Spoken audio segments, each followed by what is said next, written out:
New plates already damaged?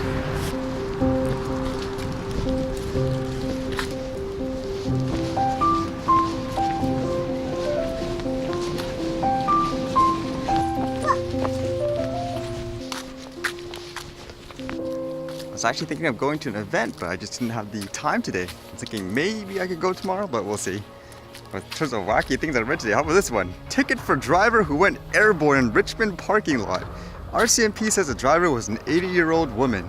I guess the unfortunate thing is there's a stereotype here that the city of Richmond, all the drivers there are bad. But in this case, it seemed like the lady was in a parking lot. For some reason, basically she just floored it and basically went right over the ramps and everything like that. There was actually two cameras, so you can actually see the different perspective. One of them, it seemed like it was from a security cam from a building, and the other one was like a dash cam from somebody's car, and holy smokes. And because of this, it's making some people really upset because all she got was a ticket, whereas a lot of people are saying revoke the license. As well, they're trying to say people within that age bracket shouldn't be driving cars. I don't necessarily think if you're too old then you shouldn't be able to drive, but if you're not, I guess, mentally, functionally capable of driving safely anymore, then yes. I guess for me, as usual, I try to think of it with examples of things that might be similar. For example, stripping rights away, maybe for using pieces of machinery. Like, would I be incapable of, quote, flying a drone at a certain age? Should it be taken away from me? Or should it be based more on whether or not I personally fly it safe and all that?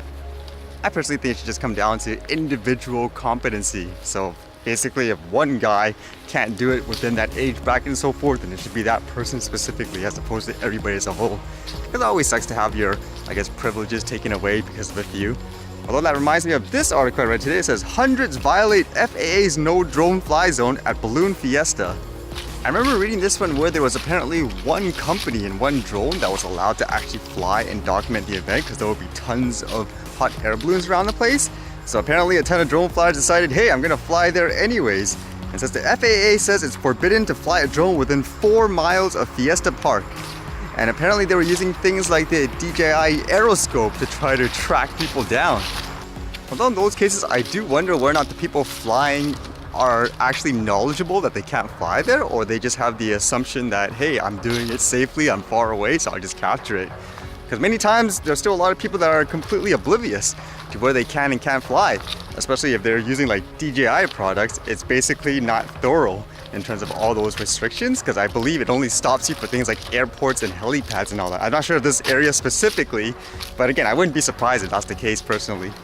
I personally feel in many ways it's just kind of an overkill because a lot of people do fly it safely. Yeah, there are those maniacs that fly it irresponsibly, but just like everything, like for the example, the story with the cars, you're always gonna have people like that. Should you take away the rights for everybody? I personally don't think so.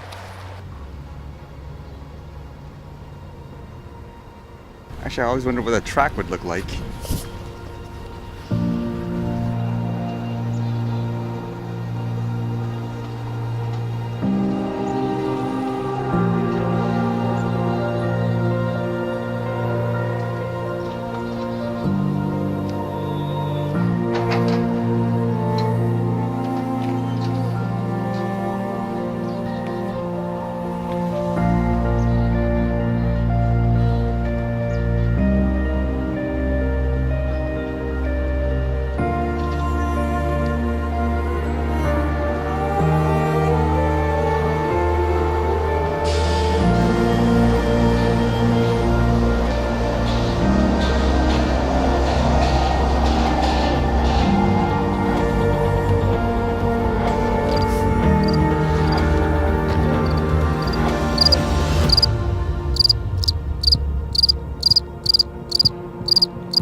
Alright, see you guys later.